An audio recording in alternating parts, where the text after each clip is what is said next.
सखी काटे सगत पोला कन गाते आलम हिड़नी ना गाते होड़ा कथाते दरे नड़ी गाड़ा झरना जो तुको बड़ा अमाहिन्या दोलड़ सगै तीन लिरोड़ा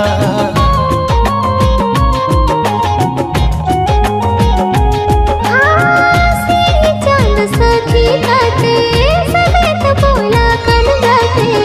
आलम हिड़नी ना गाते होड़ा कथाते दरे नड़ी गाड़ा झरना जो तुको बड़ा अमाहिन्या दोलड़ सगै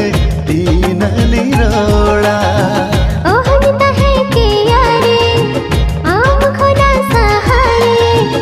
ओहनिता है के यारे आम खोना सहारे अमिन उहर में यारे एगो दुलड़ गाते रे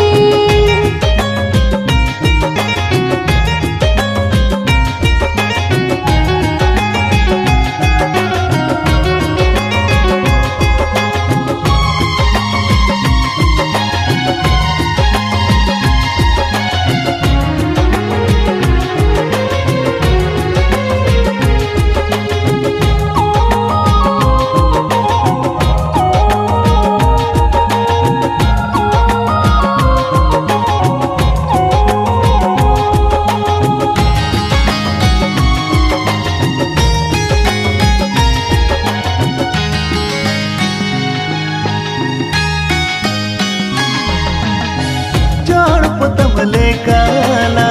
गाते लगता है ना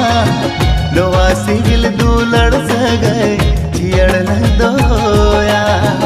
आया बाबा बोय हा कथा ई बनी बाता हम सला तो पर सगै तीसो बाल तो पागा